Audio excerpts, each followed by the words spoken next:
Hi, everybody. Good evening. Welcome to Evoke Therapy Program's broadcast. It is Wednesday, March 25th, and we're glad to have you tonight. Glad that you can join us for this moment of connection during a time when we're all being asked to socially isolate or socially distance, I should say. As I've talked about it in previous episodes of this series, this can present some really common challenges for all of us because it is in our connections that we make it through our pain, our difficulty, and our grief. And there's kind of a collective grief that's happening in our country. I've read some articles about this idea that this is really a big loss for all of us. Somebody was sharing with me today that they didn't realize how much they were simply escaping by going out of the house, by going out to restaurants, by doing things that we all took for granted just 2 weeks ago. So what we wanted to create for all of you is this portal, if you will, this place where we can all connect. And in addition to the connection, one of the things that's happening during this time is that our nervous systems are becoming upregulated. And so part of this, I said this last night, Dakota, welcome. Thank you. And I said this recently. Wouldn't it be amazing if right before the news broadcast during this pandemic, if somebody came on and led a 2 minute or a 3 minute breathing or meditation exercise? I know it would make for really bad TV, but I think a lot of people could benefit from it today in the world and in our country. So, with all of that as a preamble, what I did is I invited one of our field instructors on this evening. He just got out of the field yesterday, so he just spent 8 days in the field with students, with clients, and now he has volunteered to help lead us in a meditation this evening. So, in a moment, I'm going to turn it over to Dakota Huffman, and I'm going to invite Dakota to share with us some ideas, lead us through a brief exercise, a brief meditation that he's going to share with us. And then after he's done and maybe a few concluding words, he's going to turn it back over to me. So, again, finally, welcome, Dakota. Glad you could join us, and thanks for providing this for us. Yeah, absolutely, Brad. And I'm thankful for you giving me this opportunity. And I'm thankful for everybody else who's signed on and has decided to show up for themselves as well tonight. And so hopefully, my intention with the next 10 minutes or so will be to provide you an opportunity to slow down at a time where it feels like things are developing so quickly, and an opportunity to relax our nervous systems. Um, and so this idea of mindfulness and breathing practices is something that we do in the field, and I've been practicing this in the field for about 4 years now. And when we talk about this idea of mindfulness, it's a buzzword, and as Brad alluded to in the last few webinars, it's an opportunity to not silence the mind or to find a different destination with the mind, but to rather just be present with the journey in the here and the now. And so, an anchor that we can find in the storm is our breath. And so, tonight we're going to be exploring and hopefully connecting with that breath. And so, and I invite you all to find relief in knowing that regardless of where your mind goes tonight, as long as we're practicing this deep belly breathing and connecting with the breath itself, there's deeply rooted physiological changes happening in our brains and in our nervous systems. So just know that there's powerful work being done just in breathing alone. So without any more ado, let's get started. So let's begin by finding a comfortable position, whether it's seated or laying down. We're going to begin by connecting with our base, whether that's your sit bones, your feet, if you're laying down your back. Just taking a moment to acknowledge and appreciate the support that this earth is providing us, all of our weight supported against the ground.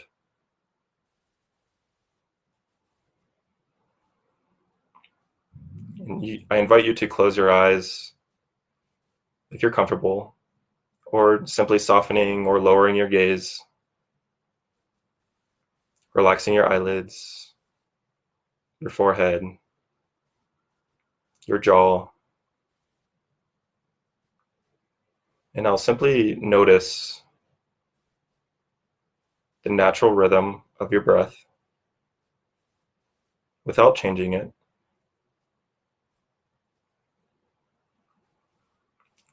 Noticing, where does the breath go in the body? Is it fast? Is it slow?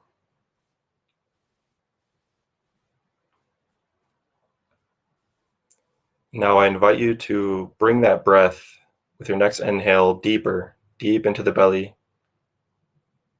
feeling the belly button rise and fall with deep, slow, smooth inhales and deep, slow, smooth exhales. Fully experiencing the sensation of the simple act of breathing deeply into the belly.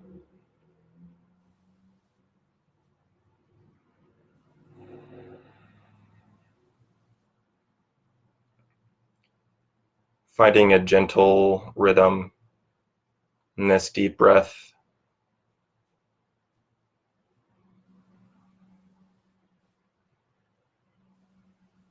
Noticing any thoughts that may come into the mind and simply letting them go. Gently returning to the sensation of the breath.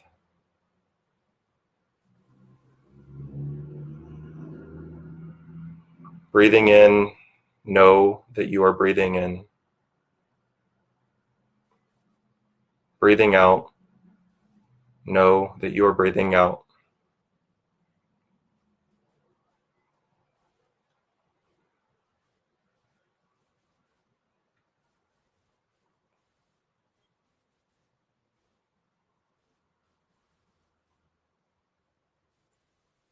And to continue to cultivate more sensitivity to the sensations of breathing,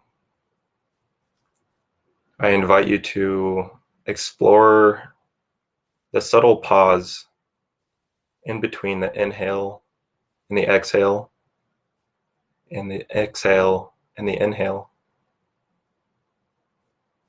Noticing this subtle pause in between breaths,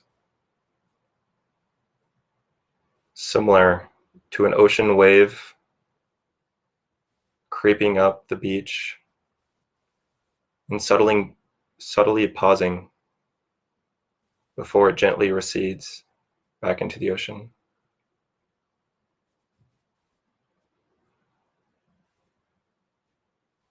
Exploring this stillness between the breaths,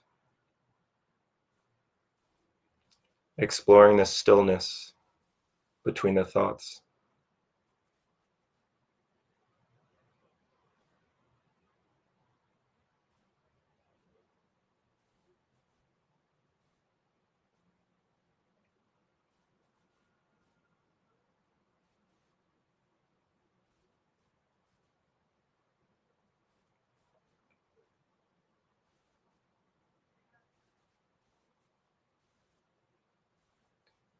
As the mind will naturally wander,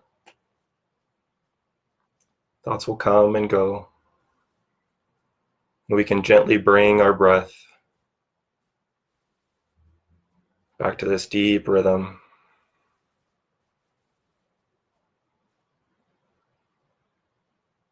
seeking out new sensations within the body.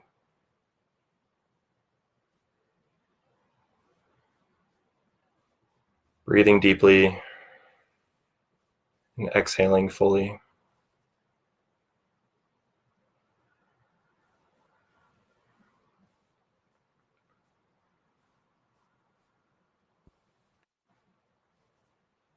Now I invite you to allow your breath to resume a natural rhythm.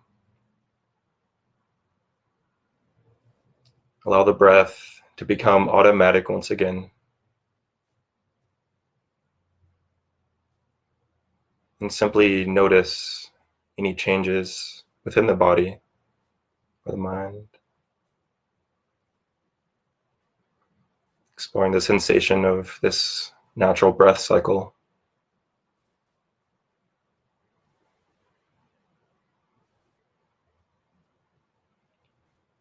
Where is the breath going?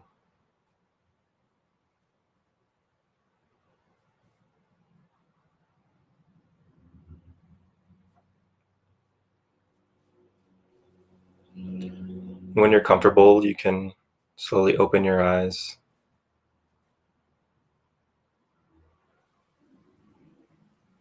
I invite you to thank your body for the hard work that it's done for you. And thank yourself for showing up tonight for yourself. I thank you for this opportunity to join you all this evening. Thank you, Thank you. Brad. Thank you, Dakota, for bringing your practice to us. And Michelle, thank you for your son and his beauty and what he's brought to us tonight. I'm going to take you off screen now, Dakota, so you don't have to sit there for the entire hour while I do this. Thanks for taking your time after your shift to share this with us. Absolutely. Have a good night. Be well. Bye.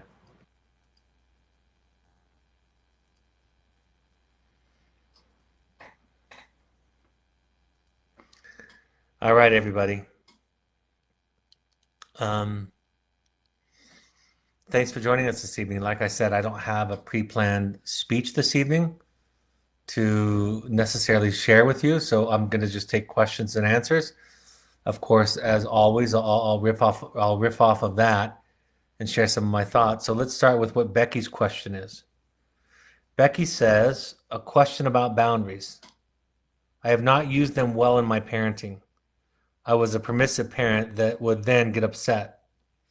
After listening to you for a while, then I started to get upset. When I started to get upset, I would tell myself I need a boundary and then declare one. I read one definition that said that boundaries are formed after deep understanding of your values. I feel like that is a long process and I need boundaries now. Thanks so much for your thoughts. Becky, I think I agree with your issue with that definition of boundaries. If we have to wait till having a deep understanding of ourselves to set boundaries, then I think we'll be waiting indefinitely. And we all need boundaries, even from the youngest age. I mean, think about a child, right? A child, I think I shared with you guys the other night that after the pandemic and some stress of that had lasted several days, we had an earthquake here in Salt Lake City, where I live, to wake us all up about 7:10 in the morning. And my wife and I, it shook our whole family, both literally and figuratively. And then when we were gathering around the kitchen counter for breakfast and we were talking, my wife and I started to make some jokes about the end of the world. You know, I mentioned something about a swarm of locusts, that if a swarm of locusts darkens the sky, that I'm out of here. And part of what we were doing was trying to offload some of our anxiety, you know, through humor. But we were really feeling anxious. And my son, 17-year-old son, said, he said to us, I would really like it if you guys wouldn't make jokes about the end of the world because I'm already really stressed and anxious right now, and that just adds to it. And he didn't have to be right. I mean, this is really the principle. He didn't have to be right. He just got to tell us what he liked and what he needed in that moment. The biggest thing I would say to you, as a person, as a mother, is the shift that I invite people to make is a shift from being right to being a person, from being right to being a self. And in this way, you don't get to be right anymore. You just get to be a self. And being a self is so much better. So I think I take issue with the exact same complaint that you have about the idea that we have to develop a deep understanding of who we are. We get to like what we like and not like what we don't like. And what I've learned as a father and a therapist as I've grown over the last 20, 25 years is I've learned that I can hold space for my children and my clients even when I have a strong or clear sense that the idea that they're espousing might be not as evolved as it needs to be, right? Or not as evolved as it could be, I will say. So part of what we allow in our families, if my children only get to, for example, if my son only got to set a boundary where he was right and evolved, how fair would that be to him? He just gets to say, I can't handle jokes about the end of the world. So I think there's a fundamental shift that we do in our work when we shift from perfection, from absolutes to just being a human, just being who we are, and stating that truth, exercising that truth in our relationships in the form of a boundary. So I'm absolutely on your same page, or at least what I think you're saying, Becky. Bridget wants to say thank you, Dakota. And then Michelle, your mother, says, thank you for inviting me. So wonderful to see my beautiful boy lead a meditation. Absolutely. Me too. The first thing I learned about working in wilderness therapy in 1996 when I started, um, the first thing I noticed was how amazing the field guides were, how resilient, strong, resourceful, spiritual, grounded they were. That was the very first thing I noticed. The second thing I noticed was how resilient the clients were. But I noticed the field guides first. And, to live outside with a group of 8 or 9 teens or young adults who are struggling with addiction or struggling with mental health issues, when the weather is not cooperating, when the clients aren't cooperating, to do that for 8 days in a row, you've got to have something special about you. And as we see from Michelle's son, we have it with our staff. Julie says, my 13-year-old son talked about the 4 horsemen coming as a symbol of the end of the world. He showed me a video of someone talking about the 4 horsemen and relating them to current events. He did not seem at all concerned about, but how do you respond to that without overreacting? You respond really well. I'm going to talk about overreacting in a second, but I guess my question is, I know that this sounds maybe too simple, and I'll explain it a little bit further, but you respond how you want to. I was teaching at a parent support group in New York City a few months ago, and at one point, in unison, 2 mothers said just about the same thing. They interrupted me while I was talking about holding space for your child, being an adequate container for your child, and slightly different verbiage, but essentially the same thing. They said at the same time, so I should just be a doormat to my son or to my daughter, to my child. And of course, I backed up and apologized that I hadn't set the stage or the foundation. And I basically said, you get to set your boundary. So my answer is, if you can hear the talk of the 4 horsemen and it's not triggering or overwhelming for you, then you can. If you can't, then you can't. I was talking to a parent recently where I said, it's okay if you blow up. I mean, if our children and their development is dependent on us not making mistakes, on us being perfect, on us not having moments where we blow up or say the wrong thing, if their development and well-being is dependent upon that, then they're doomed. Period. But what we try to model for them in this work is we try to model for them the idea that we're a person. And we come back after those moments and we apologize. And then they realize 2 things. Mom and dad, or dad, are taking care of themselves. Like, they're okay. And they're letting me be mad at them, which means I'm not taking care of them anymore. So I'm safe. And they're also teaching me what it's like to be a human, to be a person, to be a flawed, fallible human self. And just think of the freedom that comes to a child when they're allowed to be a self, a flawed, fallible, beautiful, dark, light, scared, happy, angry, frustrated, joyful, agitated self, right? When you get to be more and more of a whole person, including warts and all, just think about how free that is. Think about for you all what it would be like if you could just be you, if you didn't have to measure yourself against perfection, if you didn't beat yourself up with guilt or shame for the mistakes or the dents that you have in your child, that you've made in your child. Think about the kind of freedom that would come with that way of being. And that's what you're modeling for your child. So there's the epigraph of one of my I think it's chapter 3 of my new book on finding others, relationship with others. It's a quote that I found on the internet, and I contacted the author because it was just a quote that he put on his Instagram, or I should say they put on their Instagram.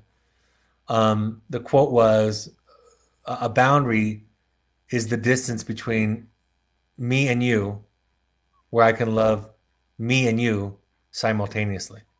Think about that. A boundary is the distance between me and you where I can love me and you simultaneously.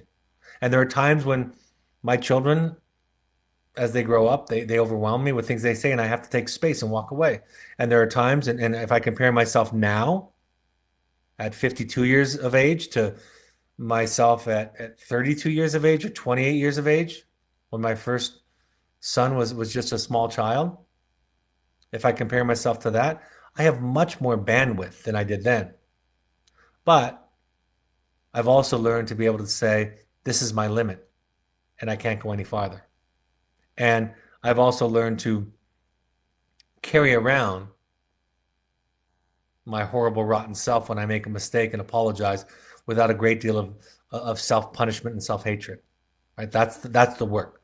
That's the evolution. So thank you, Julie. I told him that you could find those signs in any given year if you look hard enough. You're right. And I think that's the instinct. So if you can hold space for him, if you do, and if you can't, you don't. And then you get to decide. And then he has to deal with a human parent, you. Becky says this, thank you. And how can you manage that your boundaries are respected?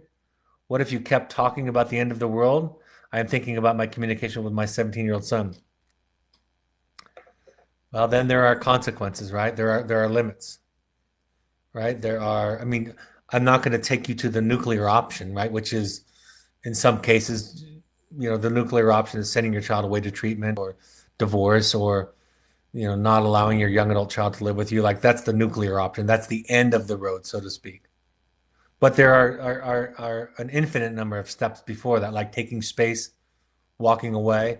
And I want to just point this out.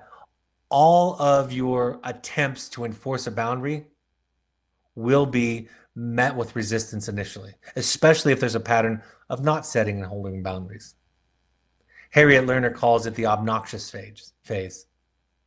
She says that when people first start to set boundaries, this is from her book, The Dance of Anger, that when people first start to set boundaries, she says that they often go through an obnoxious period or phase where it's really abrupt and harsh and dramatic. But over time, they can become more graceful. So you enforce them, and you're going to expect what she calls push back, right? Change back messages. She calls them change back, I believe. So you have to kind of prepare yourself for that, know where your vulnerabilities are with the change back messages. She's actually, when she's talking about this idea and first introduces it, she's talking about an adult mother holding a boundary with her aging father, which lends itself to parents setting boundaries with children or with spouses or with friends. This boundary keeping stuff is really, really hard work. But we can take small steps. I think what most people try to do initially is they try to explain the boundary. They try to talk the other person into some kind of ideological consensus, right? If I can convince you of the principle, that's kind of what you did with the Four Horsemen response, right? If I can convince you of something, then you just won't behave that way. If I can convince you that you're wrong or that my way of thinking or approaching or being is right, then I won't have to set a boundary because you'll stop the behavior. It's much harder to say, I'm going to step out of the room, or I can't listen to that, or I can't participate in this discussion. That's a boundary. But debating, arguing, pleading, begging, nagging, lecturing is not a boundary. When students first come to our program, their initial experience with each other is they try all of those other things. And that's kind of the first stage for many people of boundary setting is we try to talk to other people into our way of being so we don't have to set a boundary. So Becky says, oh, I already read that. That was the one I just answered. Any other thoughts that people want to share with the comments that have been made or any questions? How are you all finding peace and serenity in these times? I'll talk for a minute. I was talking to somebody today about this, about how that our collective experience right now is that there is something obvious hanging over all of us that we cannot control. That's the pandemic. It's a shared collective experience that we're all having, and it's causing this kind of global anxiety that we would argue is well deserved, right? It's earned. It's not irrational in most cases. But I think what it's doing for us is it's creating a scenario that people that struggle with anxiety on a daily basis or addiction on a daily basis, people that struggle in areas of mental health on a daily basis, I think it's giving us a glimpse into what everyday life is like for them. And it's not like there are two piles of mental health, like there's mental health and mental illness. There's a whole continuum in between, and we fall somewhere on that continuum. But the people that struggle with more acute cases of mental illness and addiction, we can have a sense of what they feel like, which is that the peace that I seek is out there. And the reality that we're all experiencing is that we can't stop the pandemic. We can social distance, we can shelter in place, right? We can wash our hands, we can limit our interactions with people, we can do what we can do. We can find activities and mindfulness, a mindfulness practice. We can do all of that, but we're confronted with the reality that somebody that struggles with a mental illness or addiction faces it in a very difficult way each day, which is the peace that I want eludes me. And how can I find it? And so I think we're being asked by this pandemic to take the heroic journey inward, to realize that the enemy and therefore the solution is not out there, but in here. And that if we are to find peace, it's going to be from a dive inward. That's why I think that I've lowered the book prices. This is a time to read. This is a time to look inward, an opportunity to look inward. I have another thought while a couple of people are typing right now. A few people are typing right now. And that is that I think it's so easy to move from an idea to an imperative for most of us. I talked about this last night, from the idea of cultivating gratitude, for example, to translating that very quickly to be grateful. You know, if we say to our children or to each other, you should be grateful, we've just erased an invitation for them to be themselves. And I think the idea of cultivating gratitude or cultivating serenity, like Dakota just helped us to do with his practice, I think that's a different thing than an imperative. I used to say that the commandments in the scriptures, Old and New Testament, in my way of thinking as a therapist, aren't necessarily commandments, but they are kind of a way of being, right? Love thy neighbor as thyself is not a commandment I used to suggest, but it's just the way that the world works. And that the ideas in religions are, if you cultivate this practice, this idea, if you embody this principle, this attribute, this characteristic, you'll find greater peace and meaning in this life. And it's so automatic and easy for most of us to take that idea and turn it into a should. You should. You must. The luxury I have as a therapist, instead of being a rabbi or a priest or a cleric or a bishop, the luxury that I have is that I can't tell you what to do, but I can talk to you about the ideas, a way of being that might offer you, with some practice, a way of being that gives you peace. All right, some comments are coming in. Julie says, my 16-year-old daughter is currently at Evoke. She is approaching the milestone of Aftercare. Has there been or do you foresee any problems transitioning clients to Aftercare? This next step causes me anxiety, as is, but with COVID-19, it has escalated. I'm taking a deep breath just to calm myself because I feel the anxiety. I think it's day to day. I think it's placement by placement. Overall, the schools and programs that children and young adults go to after our program are remaining open and functional and safe. And if you go to their various websites, I mean, right now, this will only apply to this period of time in our history, right? You go to their website, you talk to their admissions counselor, and you ask them for their policies and what they're doing to keep people safe and keep themselves functioning and open. So I think it's specific. Do I foresee some challenges? Yes. Do I think that it closes the doors that you need for you and your child to move forward in therapy and be safe? Not ultimately, no. And it's kind of a hierarchy of needs, right? COVID, of course, is a threat, especially to the elderly and other people that are compromised like myself, who are on an immuno suppressant drug, like I am for my multiple sclerosis. But our children, and I've been in your situation more than once, our children are at a place where we feel like they are at risk in other areas.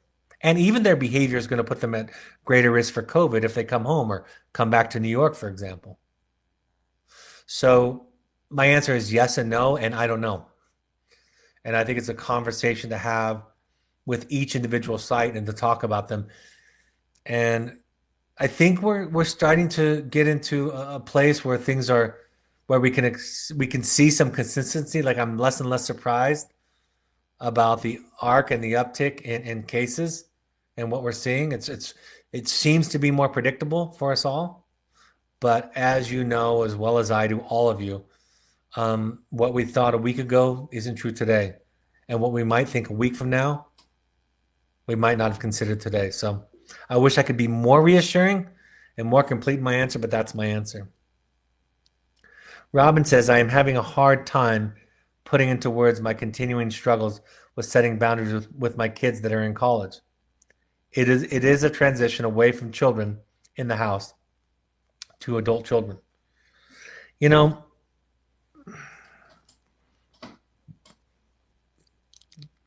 first of all, I haven't said this tonight, and it's time for me to say it. Thank you for sharing. You're not alone. Thank you, all of you, for showing up, whether it be your name or the things that you're asking or struggling with. You're not alone. And anybody who wants to comment on any other parent's comment, you absolutely are welcome to offer any of your own experience, strength, and hope to other people here. It's a challenge to transition to new circumstances and kind of norms and rules, right? You know, the longer I do this work, the more fundamental I find the work to be, meaning a few layers deep, it's the same kind of work. My new book, The Audacity to Be You, Learning to Love Your Horrible, Rotten Self, is that work.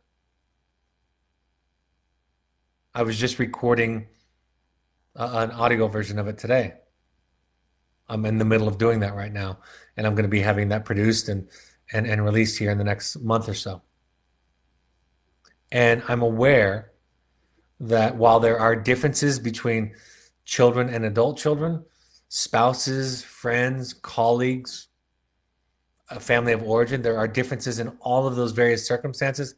There's something fundamental in each of those that remains constant and the same. And it is the discovery of self and our ability to kind of figure out what our relationship is to the other and to speak our truth and to hold our place. So I don't have an answer to you to tell you how to do it, but just to empathize with you and understand along with you that that's the work, right? That's the work that we're all working on. It's why I have such a hard time asking questions that start off with, what should I do? Because it's so much more elemental than that. It's so much more um, at a depth that far surpasses any answer to the question, what should I do? So you're not alone. That's why all of these broadcasts are available on the podcast app, right? Our Finding You, an Evoke Therapy podcast. That's why it's about learning to listen. It's about why we ask you to go to 12-step meetings like Al-Anon and Codependence Anonymous or Refuge Recovery. That when you do that, work, you sit in a room and listen to people who have similar struggles, and you start to hear the themes, the ideas. What do I do? What does one do? Now, this person sitting next to me on my right at this support group, they might be talking about an alcoholic spouse. But there's something in their story that I can hear if I listen well enough that can apply to my story of dealing with my 7-year-old son, my 17-year-old daughter, or my 27-year-old child. And again, I have the luxury of having children that are spread out. My oldest is 27, my youngest is 12. And I have found through my lifespan with them that those constant themes that run all the way through.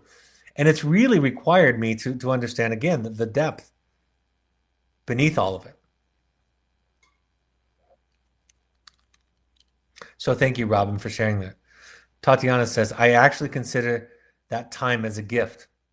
Of course, I am not talking about people who are at great health risk, for people who can die, people already gone, but the part of the situation when the world needs to slow down, be with yourself with permission to stop completely. I have more time for a thoughtful connection over the phone with my son, with close friends, and more importantly, with myself. That part is a gift at my mandatory quarantine after my return from Europe. I've seen that evolution, Tatiana, with people on these broadcasts. From the first one that I did, I think it was maybe a week ago yesterday, I've started to notice that people, as they've shifted to a more kind of grounded internal state, a more focused inward state, that they've had the experiences of gratitude that you're describing, an opportunity to slow down. And I can relate to that. I feel much differently 12 days into my self-imposed quarantine, my social distancing, than I did day 1, 2, and 3. And I think a lot of people can relate to that. So thank you for sharing. Robin says, just started the book. I think it will be a good one for me on this stage of my journey. I hope so. I'm excited to hear what you think. To those with kids in wilderness, we were there 5 years ago when he was 15. I will tell you, he is more evolved as a true self with boundaries than any of us. Evoke was amazing for him. Thank you for sharing that. There's something that children get out of this that it's very difficult to get any other ways. There's something that parents get out of this that it's difficult to get any other way.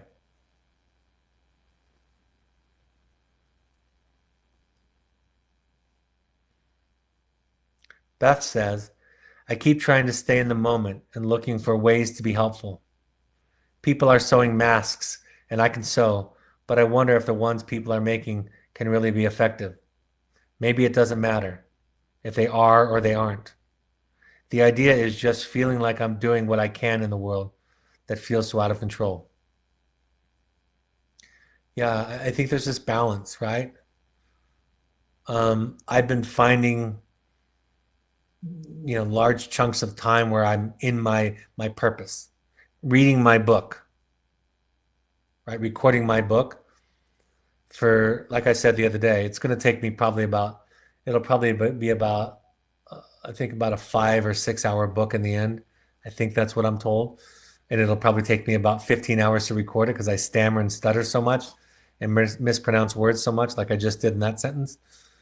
But for close to 3 hours today, I didn't think of the coronavirus. Not at all. And not that we want to escape all the time from the inward journey, but it's okay to have a relief. And so maybe sewing masks that may or may not be helpful can give you that relief. So I think it's kind of both, isn't it? It's finding moments of purpose, working on a puzzle, watching a documentary or a comedy skit, a comedy show, right? Any variation of all the things that everybody's suggesting. And then there's an opportunity also to sit and to feel and to pass through the emotions. And I think it's all of, I mean, that's almost always the answer, isn't it? It's all of it. It's becoming a whole self and experiencing all of it. And I think anytime we start to think in terms of, in fact, there's a saying that somebody shared with me a couple of weeks ago on one of these podcasts that I do, interviewing somebody. She said, when somebody tells you there's one way, run away, right? And to realize that life ultimately is about balance and integration. That for me, gratitude comes when I'm allowed to feel everything, especially as I increase my mindfulness on what I'm experiencing. Thank you, Beth. Michelle says, how do you move on when you have done everything in your power to help your child and you are back at square one, now having to be confined to your home with your child's mental illness? Where is the help? Part of it is tonight. I wish I could offer more relief, but you just sharing and me just listening and the rest of us just listening, hopefully is part of that. When I was first diagnosed with MS, I shared this story already this week once, but when I was first diagnosed with multiple sclerosis, of which there is no cure, and there's a very good chance that I could die from complications of this disease that I was diagnosed with about 4 years ago, 3 or 4 years ago. I was driving home from the hospital where I had just found out my wife was in another car because we'd come to the hospital separately, and I called a 26-year-old friend, really my son's friend, one of the Osmonds, Tyler Osmond, to be specific. He's the son of Alan Osmond, the oldest of the Osmond boys, if any of you know who that is. Tyler, I think, is 27, 28 now. I called him a few years ago, and I called him, and I knew his father had MS because he's famous. His brother, David, has MS, and he's a spokesperson for one of the drugs that's helping with MS these days. So I knew that Tyler had some experience with it. His aunt has it. So I called Tyler and I said, Tyler, I was just diagnosed with MS. And I couldn't say it, of course, without breaking down in tears because it was really fresh. I didn't know what I needed from him. And all Tyler said to me in his 25, 26-year-old wisdom was, I love you and you're not alone and you never will be. And that was all he could do, right? He couldn't offer a cure. He couldn't offer a solution. He could just offer his company. And I realized that that's all I needed from him. I felt some peace wash over me. And so some things are unfixable. Other people are unfixable. Other people's addictions or mental illness are unfixable for us. So we gather in circles, we gather on webinars in this case, or in Zoom meetings, or in small groups, and we tell our story to somebody who can hear it. and they offer us the comfort of their company. I, I think a lot of us don't have a lot of experience with being faced with problems that we can't solve until, of course, we have children or get married. Remember the Serenity Prayer from AA that some of you know very well, have it memorized. Some of you might say it all the time. Some of you, it might be new to you, but I'm going to share it with you. It's a prayer that is said at virtually the start of every or end of every 12-step support meeting in the world every day. I'm going to share it with you if you don't know it, or just remind you or invite you into it. If you don't have a belief in a higher power, you can skip the God part and just think of it as a serenity meditation. It's just 3 simple sentences. God, grant me the serenity to accept the things I cannot change, the courage to change the things I can, and the wisdom to know the difference. 3 simple phrases, right? That's the practice. That's what people who have a loved one struggling with mental illness or addiction say every day at their meetings. That's what individuals struggling with addiction of any form say every day at their meetings. Grant me the serenity. Grant me the serenity to accept the things I cannot change, the courage to change the things I can, and the wisdom to know the difference. Sometimes at Codependence Anonymous meetings or Al-Anon, they say it like this. Grant me the serenity to accept the things I cannot change, other people, the courage to change the things I can, myself, and the wisdom to know the difference. We have to repeat a prayer to remind ourselves what we're in control of and what we're not. And virtually it can almost be designated by other people and ourselves. So thank you for sharing. Share it with others. We're in this together. There's a spiritual work that can come out of this as we develop a practice around this work. And our children are the unwitting teachers of these lessons. And the coronavirus is the uninvited schoolmaster to teach us this right now. Julie says to Tatiana, I totally relate to the slowdown. I am working from home now and find myself less stressed and more engaged with my 13-year-old son. I just need to be on the lookout for a Nerf football being thrown at me at any given moment. These are the new boundaries I am trying to set. He gets it, but is just bored.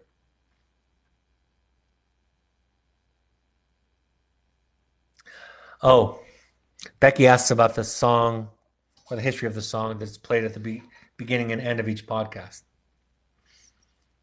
I actually quoted the person who wrote the song in the first book and the second book. It's by a band by the name of Desert Noises. In fact, Tyler Osmond is the bass player in that band, so this is all coming together. But you can go to iTunes or Spotify, and the name of the song is called "Follow You Out" by Desert Noises. In the first book, I quoted Kyle Henderson. He's the writer of the song, of the lyrics. It was in one of the chapters, one of the chapter headings. He says something like it's from a song called Puppet Will that actually it's only sung live. He says, I'm sorry for the mess that I've made. If you can open up your ears, you would hear what I have to say. It's about shame. It's at the beginning of the chapter on shame. And in the second book, this is the story where I'm driving from Philadelphia to New York, and I ask a songwriter that I said I admire and like, how do you write lyrical poetry? How do you write songs? Because I've written some poetry, too shy or insecure to show it to other people, but how do you write it? And he said to me, I just tell the truth. And then I say in the book, I had no follow-up questions. Right? That's what artists who create great works of art do, is they tell the truth. They have some success with fear, and they just tell the truth. and I could talk about that all evening. So that's the name of it. Desert Noises Band, desertnoises.com, desertnoisesband.com. Keisha just shared that with us. Thank you, Keisha, for joining us. And then you can go there and listen to it.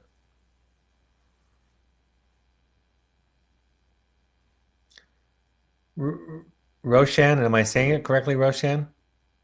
Am I saying it correctly? Okay. Roshan is sharing this with us, a poem. I wish I could show you, when you are lonely or in darkness, the astonishing light of your own being.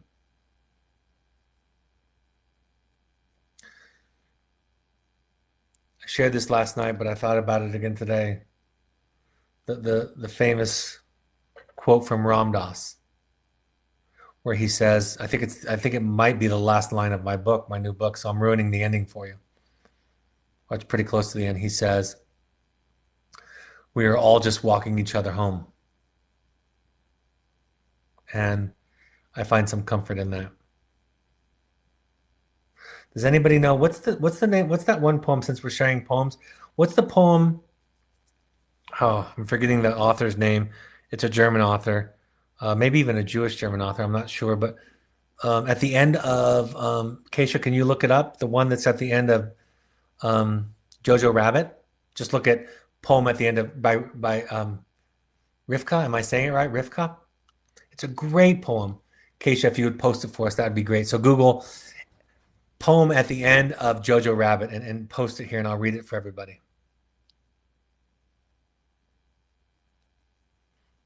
And while we're waiting for that, I'll just say hi to everybody tonight. Valentina, Tatiana, Suzette, Sally, Roshan, Robin, Penny, Pam, Michelle, Mary, Lisa, Linda, Laura, Christy, Keisha, Kat, Julie, Jim, Ivana, Giddy, Daphne, Dakota, Charity, Beth, Becky, and Ann. Good to see you all. Some of you I haven't seen in person in a long time. Some of you I've seen very recently.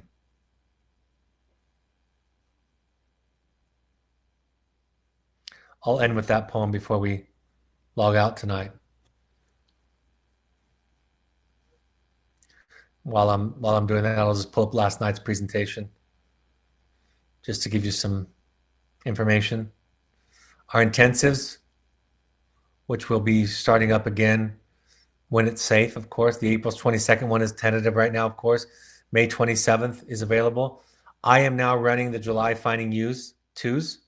So the first one that we opened up, the July 15th one, is already full. And I'll also be running the July 8th one now. Also, all of these broadcasts are available on our podcast app. So you can listen to them on the Apple Podcasts app or SoundCloud for Android. The name of the podcast is Finding You, an Evoke Therapy podcast. Both of my books are available on Amazon, The Journey of the Heroic Parent and The Audacity to Be You. And I have lowered, during the pandemic, I'm lower in social distancing. I've lowered the price to the lowest price that Amazon will allow. Some I don't have control over, some I do. So the Kindle version of The Audacity to Be You is $2.99. And the print is only $10.02. The Journey of the Heroic Parent is print version is down to $12.95. I don't have any control over the Kindle version of that.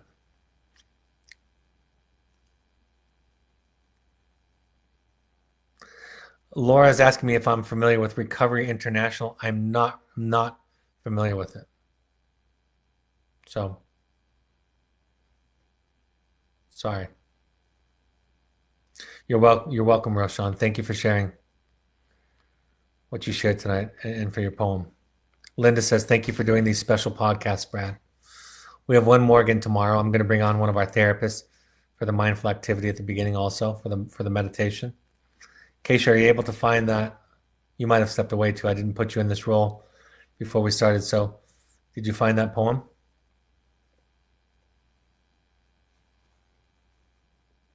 I have 3 people typing. So after I comment or read these things, then I'll close for this evening. Tomorrow night will be at 5:30 Mountain Time. Feel free to share these with colleagues, friends, any groups that you belong to. Share online. Real key. You're right, Becky. It's real key. Roshan asked if I see the kids at Cascades. I do. I'm not traveling right now, though. I don't see all of them all the time, but I go out and work with the therapist and train various therapists, provide supervision at various times, and visit the group. But I won't be traveling until the curve gets flattened with the pandemic.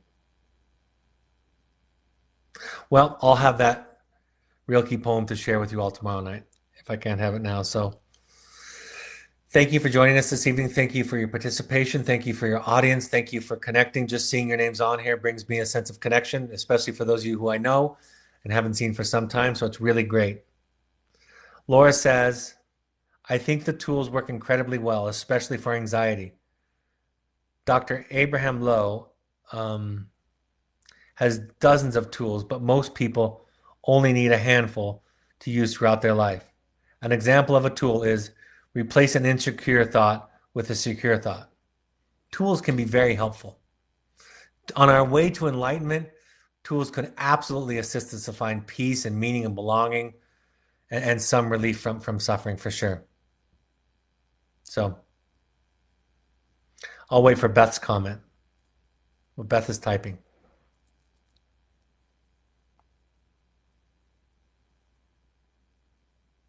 Thanks, Brad. Love you.